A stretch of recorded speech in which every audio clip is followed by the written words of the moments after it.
Hello and welcome to another edition of Saturday Chat with me, Big Scott 35. I am not going to go over what I went over for the week. How's my collecting goals? How is everything going? I just want to get right to it. This is the first time that I've ever directly, well, I take that back. I have in the past directly talked about another person's video, and I have been mulling on this for a week. And I went and I was like, I'm going to respond. I'm not going to respond, and I'm going to respond because there's several things about this video. Now, I was on Micah with Micah. Micah invited me on his hour of Hobby Palooza. Thank you very much, Mike. I enjoyed myself. Uh, and Mike was a little fired up that night, and I did not know why. Um, I watched some of Hobby Palooza, and there was one I wanted to go back and watch, most definitely, because it was one of my favorite guys that do vintage. It was a very vintage baseball heavy 2 days. I think a lot of that has to do we're in baseball season, and I think a lot has to do with the guys that were putting it on are vintage baseball guys. So they're going to go to who was in their group, just like when Mike did it and Jake did it. And I thought they had a I even told her, I was like, they did a great job. It was some new people. What I really liked was the different collaborations, people I haven't seen before together. And it was just a fun episodes. Uh, and if you go to where my Let's Talk Sunday night, we talked a lot about this. Once I found out why Mike was so fired up, and it takes a lot. Mike usually lets stuff go. It rubbed him the wrong way. Our group chat started blowing up rather early that day, but I didn't know exactly. In the video I am talking about is staying alive in the hobby, and it was Orlando's hour, which Orlando is one of them. I've yet to sit down and chat with him. He's one guy that I've always, I've said hi to him at the National. He seems to be everywhere. He's so supportive in this community. He's one of the most liked guys in this community. He always has kind words and ready to support everybody and anybody in this community. And he gets much love, including for me for this. But he had a person on, I know they're friends and they're friends in this group. Seems like a lot of people. I did not know of him for about a month ago. He showed up in my chat as Mike Petty, and beside his name is Low I Appeal King. And he started stirring stuff in my chat. You have to, for me to have you blocked in my chat, you have to be a bot or spamming. I don't care if you come in my channel and promote your channel. I encourage that for our community. I don't care if you come in here and in my channel and hey, I don't care what you're trying to promote, as long as it's not illicit, like sexual or you don't use foul language. He used foul language, but I tend to too. And he was using it. He called King Griffey a wussy, but he didn't say wussy. He had a P on the front of it. And I'm trying to watch my language because my parents watch this, and I'm trying to come at this in a very adult way. And I just laughed because I couldn't seriously think somebody would think that about King Griffey Jr. But yeah, he does think of that. So I watched this, and I was excited to see Orlando, but I wasn't excited to see Mike Petty after some of the stuff he did on my chat, which he can come on my channel and anytime. Anybody's invited. I more to discuss further. But their channel was about not buying modern, but buying vintage and pre-war. A lot of validity, a lot of things I agreed with in that channel in that hour. Um, yes, it is not smart right now to open boxes, but not for the same reason that they gave. They were saying the value is not there. You know, you open and get 30 cents of value. 100% true. I'm not a value guy. I'm an entertainer and entertainment guy. When I open a box, it's for entertainment value. I don't do much reselling.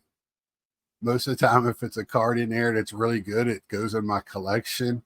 Uh, you know, so I collect it a different way. But I just didn't like how it was portrayed. And I understood the point.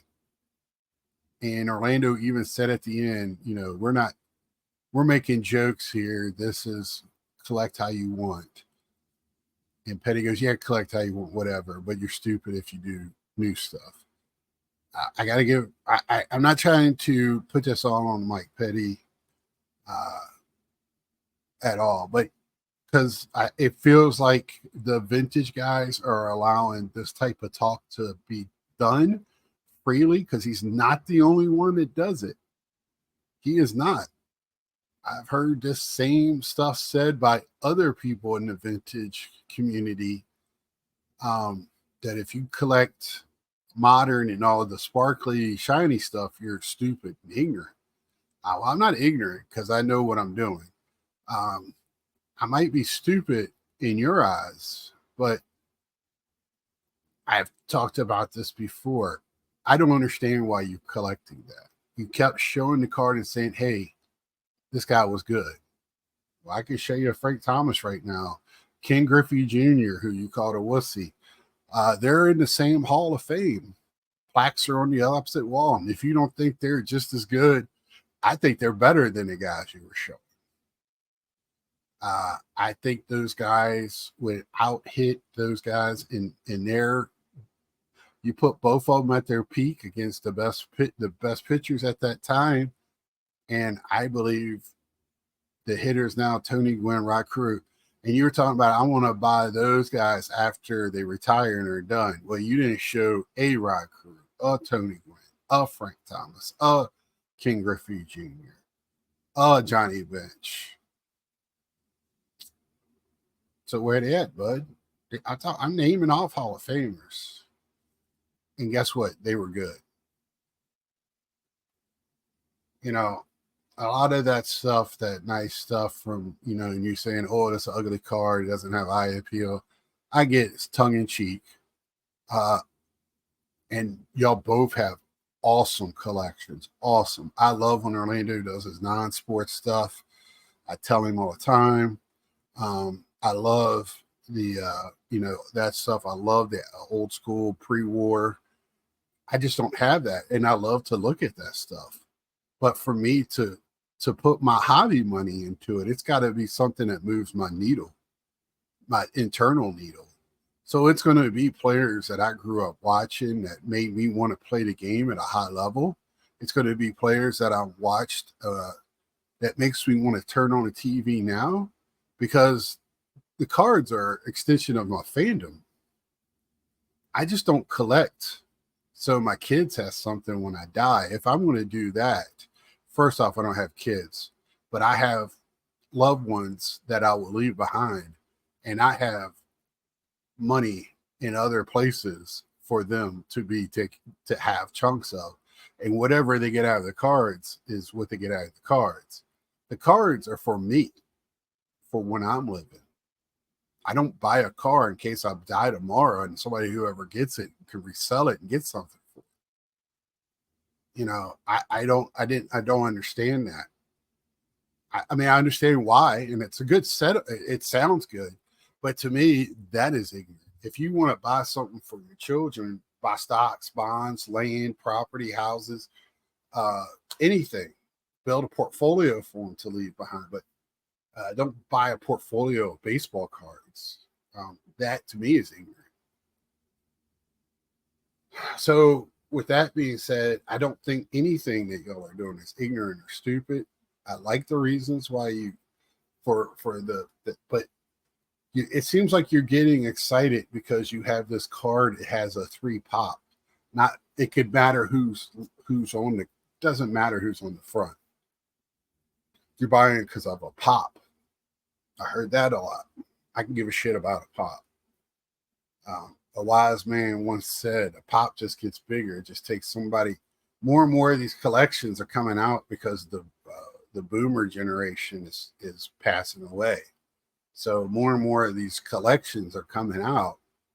That boomer generation is one of our biggest generations in history, and as they're passing away, more and more of that stuff. I show you my stuff my dad left behind. You know, I would not have some of the cards of players if my dad wouldn't have left them with me. My dad's still with us. My dad, you see him every Monday. But you know, I hope I'm not babbling too much. I've been really trying. Almost wanted to write down a script, but that's not me. I want to come off from the heart, and this is from the heart. I listened to it. I understood the message. I just didn't like the way the message was sent. To tell young people they're dumb. And I hate to tell you, those kids walking around with the cases are making a lot more money than we are right now at this very moment. They don't have to wait 40 years from now to sell a card and wait for it to go up 10%. They buy a card and they flip it within a couple of weeks and gain 50% margin on it. So I don't know how ignorant that is or stupid that is. I was listening to that hour while driving as a podcast, and I was shaking. I was because I would never call somebody else in this hobby stupid or ignorant. I wouldn't. I would never dare do that, nor would I ever call a player a wussy. That somebody else's. It's one of my Mount Rushmore players. This Ken Griffey Jr. I heard Frank Thomas get tore up, and I've done it. We put Frank Thomas and Mickey Mantle's numbers side by side. There's not much of a difference. I applaud Don from Don's Field of Dreams. He is one of the first guys to admit that Mickey Mantle was overhyped in our hobby. One of the most overrated ball players. He played in New York on a team that was unbeatable. I mean, what more can he say? Yes, he's a superstar. Built another building block into the game we have today. And to not watch the game we have today and then collect cards and call them wusses and they can't pitch so many innings because their shoulder falls off. Well, you don't understand what's going on, right? You don't understand the reason behind it. The pitchers in the 60s, all the way up, even the 80s or 90s, the lineups are not like they are today. There's not 9 guys at any lineup before probably the 2000s where all 9 guys have double-digit home runs. Where all 9 guys can take a flip of the wrist and flip it 10 rows deep off of a mistake pitch. So these guys got to be 100% on every pitch. They have to come with heat. They have to come with spin rotations, all that stuff. And that's what's tearing up their arms because they have to be on for every pitch. I'm sorry. When, Warren Spahn or somebody had to go face one of the, St. Louis or the Phillies in a couple of years, when they're not good, you could take nights off and still get 10 strikeouts and throw 100. Look at the pitch count difference. That's the one thing. They could pitch 130 pitches in a 9-inning game. A guy now is 100 pitches in the 6th inning because they can't come over the middle of the plate. You actually read books, And look in the history of baseball, those guys pitched the contact on certain guys. They just wanted them to hit it so they can get out of an inning on a 5-pitch inning or a 10-pitch inning. It was a different type of game then. And I've said it 100 times that these guys play, it's the same thing. 9 guys in the field, hitting, throwing, pitching is the difference. And me and my dad talk about it endlessly with pitchers. These pitchers need to learn how to pitch a little bit better so their arms last. But still, this whole thing where, the strikeout rate is up. The pitches are, there's 5 or 6. It used to be an anomaly to have a guy throwing 100. Now it's a no big deal. You got 5, 6 guys throwing 98 plus in a roster, and that's going to pay. Your arm is not built to go overhanded. It's supposed to go underhanded. So things are going to go wrong. And these guys are bigger, stronger, faster than ever. And I just wanted to point out some of that. I'm not upset with them. Like I said, I understand exactly where they're coming from, but I don't know if Mike Petty's ever got pushback on this. And I really would like some of my friends that are in that circle of group of vintage collectors and all to kind of maybe, hey, you might not want to be that way. Why are we hating on each other? I don't understand that. I remember maybe right before COVID, I think the last show before COVID, one of the TTN guys, I think it was TTN Mike, was at the get together, and he said, Mike asked if everybody had anything to say, and he's like, yeah, I feel like, we're getting excluded. I didn't know people felt that way. I felt included because I actually had friends that had the same type of interest I do, which is collecting ball cards. I didn't even differentiate somebody that collected. I collect all of it, vintage, all the way up till now. I love the shiny stuff. Now, I'm an old school guy. I wish it was back to one set. But man, it is fun to collect all the variants and everything. I have fun hunting Pete Alonso's. I love Pete Alonso. I like his character. I like the way he plays the game. He reminds me of my size of a guy playing first. I just like Pete Alonso. And, shame on me, I guess, for liking the game that I collect for. I love baseball. I grew up playing it. I was actually pretty good at it. It was always part of my life. And cards have always been part of that because, like I said, it was an extension of my fandom. When I realized I was going to games and watching TV, and I could sit there and hold a baseball card and go, man, that's the guy that's on TV, and flip it over and know where they're born and batting averages and all that stuff was like, whoo, that was awesome. That was like having an encyclopedia in me. That was before we had computers, so I couldn't just look up a ball player. Just went to my stack of cards. And my parents would tell you, if I was watching a ball game, I had my cards out. I do to this day. I got my cards. I'll have a ball game on here in a minute. So I just wanted to come on here and say that I got nothing but love for both of you guys. It was just a little disappointing how you came across, because I know there's other guys in the community that feel the same way.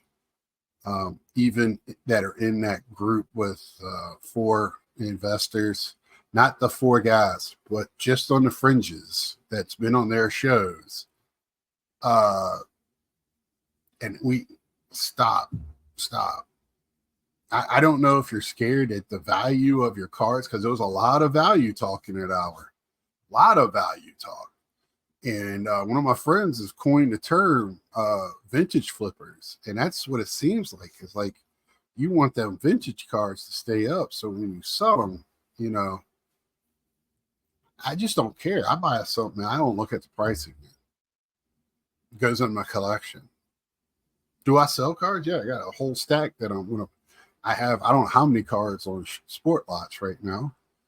I I'm a quarter king, man. I just getting rid of stuff. I've been collecting since 1974.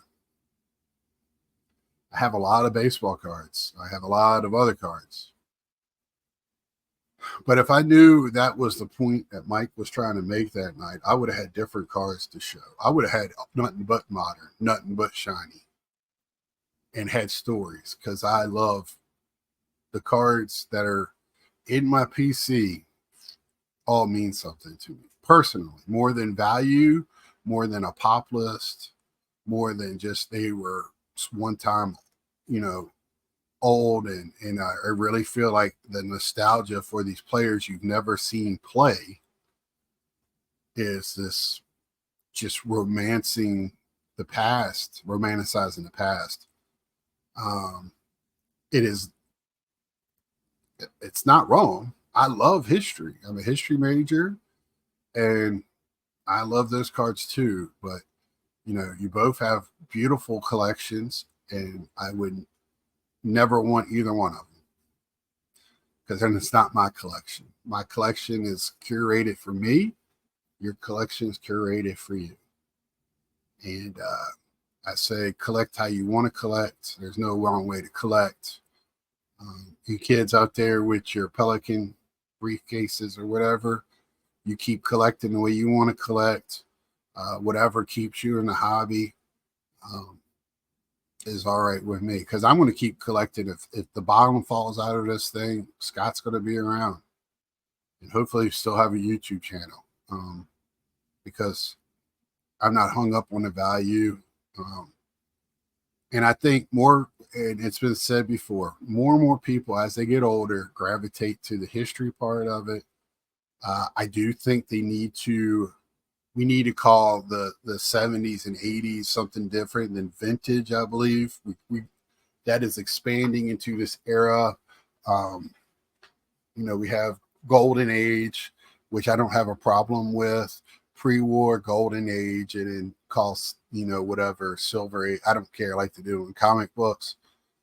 That's my one plea with all of this, because I think vintage is just getting grouped into too much, because I feel like I don't collect vintage a lot. But then again, I collect a lot of 70s and 80s, so I do by definition.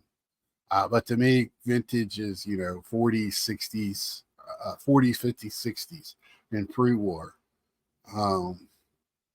And I mean late 40s. So there you have it on that. I hopefully I don't ruffle too many feelings. And like I said, reach out to me. More than happy to talk about it. Like I said, I'm not upset, just a little disappointed how it all came across. And I'm a little disappointed in that part of the community for not saying, hey, chill out a little bit. Chill.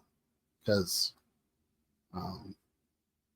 you're right to your opinion, but if you're right to your opinion, I have a right to my opinion, and kind of holding back. So until next time, like, share, tell a friend, and I will see you